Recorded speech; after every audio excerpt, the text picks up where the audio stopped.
Hi, I'm Sarah Fellows, Communications Manager with Nolin RECC, and I'm here today with the Chair of the Board of Operation Roundup, Price Smith. Price, thanks for joining me today. Good morning, Sarah. Thank you. So we're back again to talk about Operation Roundup, which I love. I love this conversation because it really brings out the best and what our community can give to each other. And so I'm really excited to be talking to you today. Wish we could do it in person like we normally do, but of course, you know, things are just different this year, but maybe next year we'll be able to be back together face to face. It'll be nice. Good So deal. I just want to go back and recap, even though we've had this conversation before, this might be the first time someone has heard about Operation Roundup. So I really want to just kind of start from the beginning. Can you talk, Price, about Okay. what is Operation Roundup? All right. So Operation Roundup was created and adopted by Nolin RECC Board of Directors back in 2006. It is a voluntary program where the members of Nolin RECC can request that their electric bills be rounded up to the next highest dollar. And then those funds are collected and then administered and given out to the community through a grant process by the Nolin Operation Roundup Board of Directors. So, you know, we look for charitable organizations to grant money to or other types of groups that are working on projects in the community. Well, you mentioned the board of directors for Operation Roundup. So can you talk just a little bit more about who that board is? Who makes up that board? Okay, so that board consists of 7 citizens of Hardin and LaRue counties.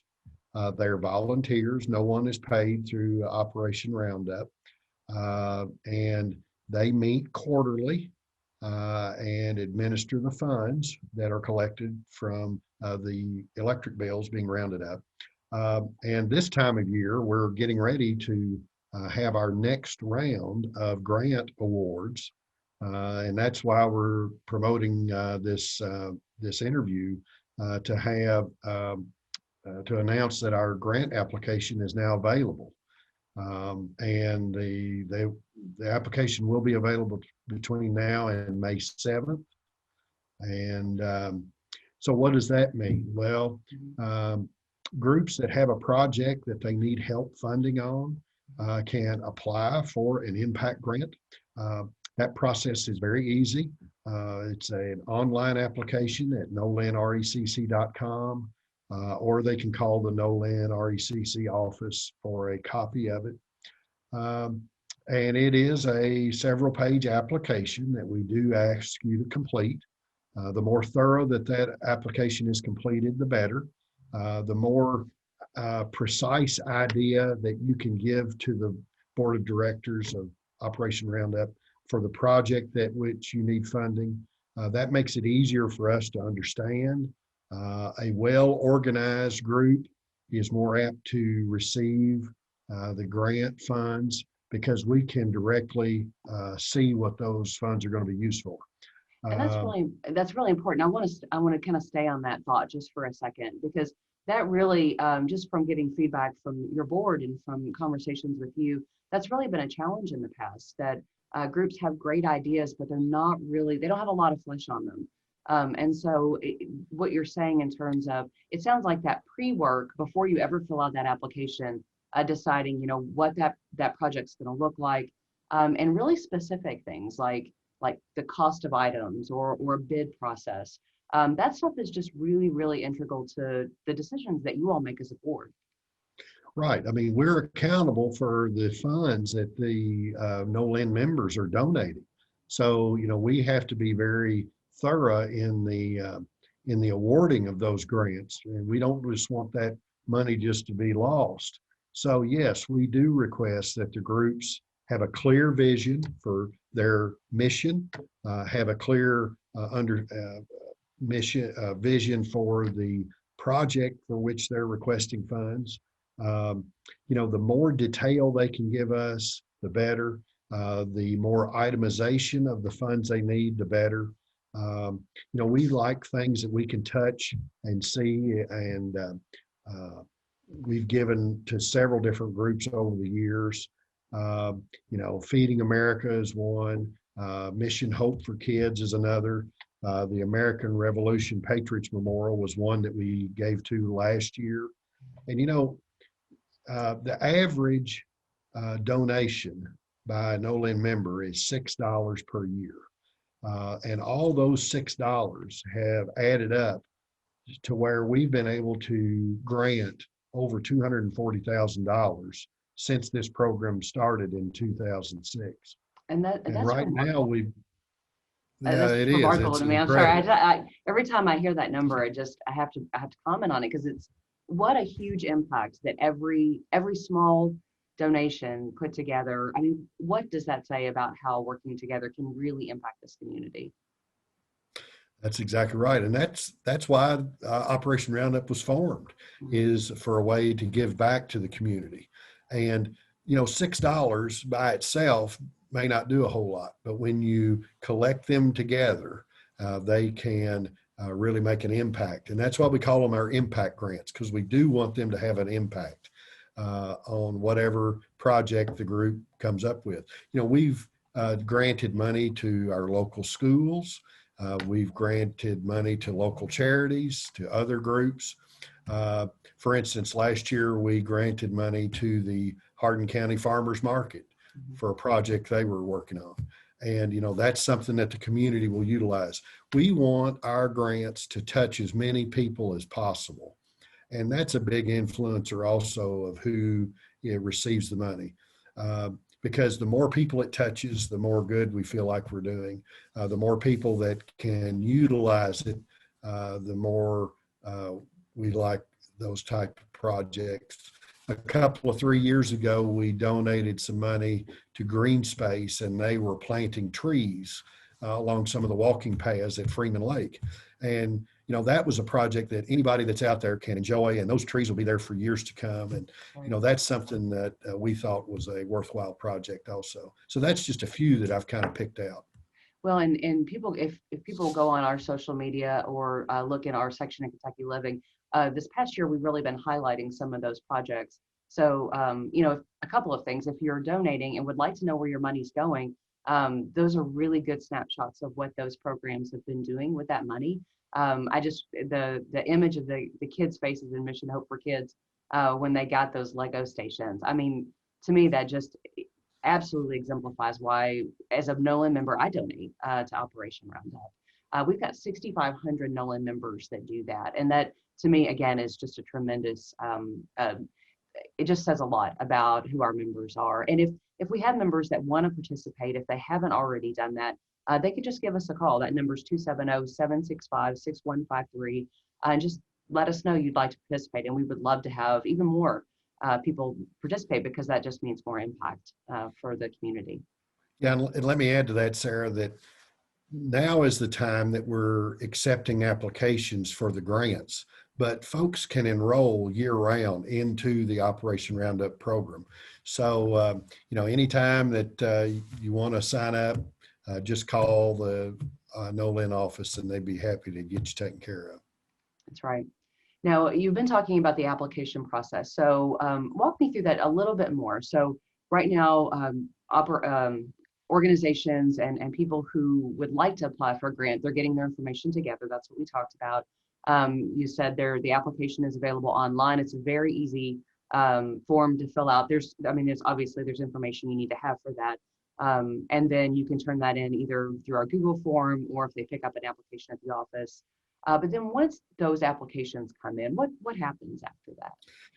Well, the first thing we do is we compile them all together, and then the Nolin Operation Roundup Board of Directors will meet, and we will review the applications.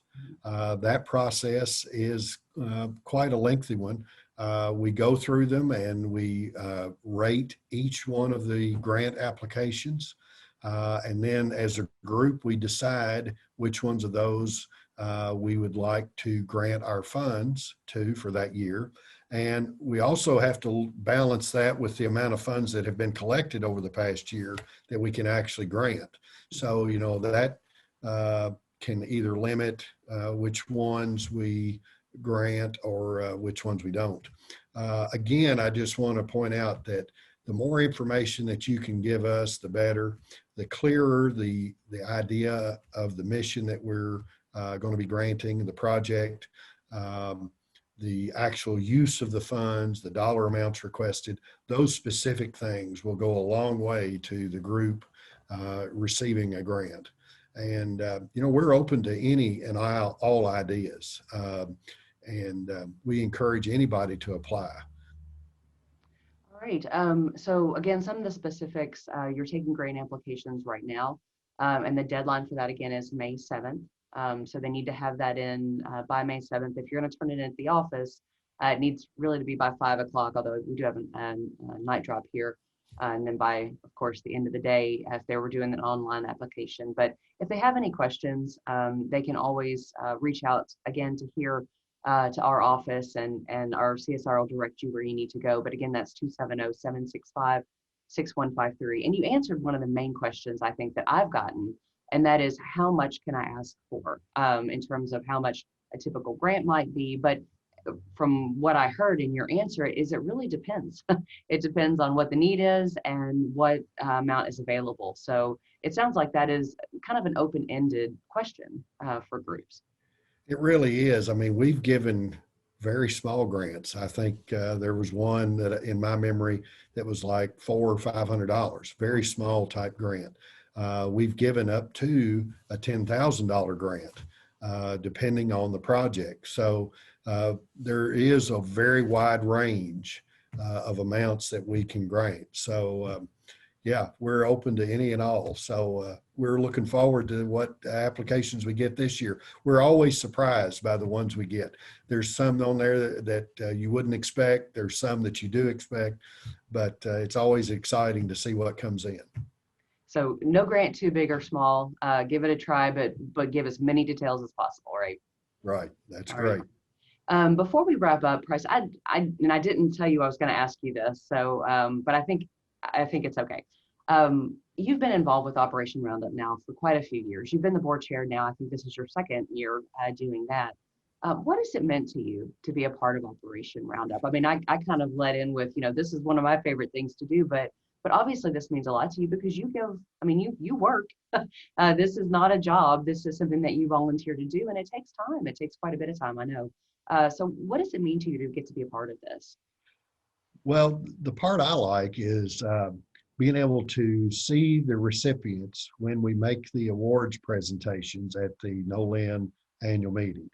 And also, the other part of that is we get to see the recipients, but then several times we have, as a board, gone to the group that we've granted funds to and either worked a volunteer night with them or had a participatory night with them.